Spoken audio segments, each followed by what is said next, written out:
हाय, hello, नमस्कार. कसे आहात सर्व? मजेत ना? मजेतच असायला हवे. श्री स्वामी समर्थ. आज थोडी वेगळीच गंमत झालेली. ती म्हणजे बघा की पुढे तुम्ही. आज पहिला श्रावणी सोमवार होता आणि मला जायचे होते पूजा करण्यासाठी. जोपर्यंत मी मुलांचे घरात आवरून देत होती, म्हणजेच टिफिन वगैरे करत होती, तोपर्यंत हा पाऊस काही नव्हता. आणि जसे मी माझे आवरून बाहेर आली, तर पाऊस पडायला सुरुवात झाली.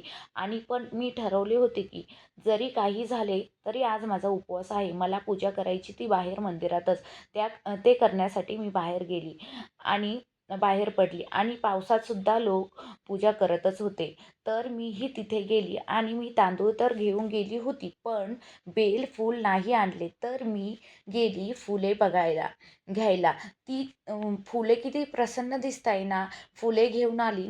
त्यानंतर पूजा झाली आणि नंतर केंद्रात गेली. किती छान वाटत होते. आज केंद्रात स्वामींचे वस्त्रही व्हाईट होते, कारण आज श्रावण सोमवारही होता आणि तसेही कपडे बदलले जातात. अगदी फुलासारखेच प्रसन्न केंद्रातही वाटत होते.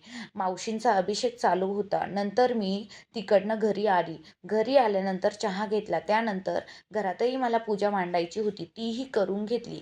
मग संध्याकाळ झाली. त्यानंतर संध्याकाळच्या जेवणाची तयारी केली. त्यासाठी आज श्रावण सोमवारला कारली बनवतात, म्हणून मीही तेच केले. आणि चला, तुम्ही पण या उपवास सोडण्यासाठी. भेटूया तर नेक्स्ट व्हिडिओमध्ये. तोपर्यंत मोमेंट्स विथ माया या चॅनेलला सबस्क्राईब करा.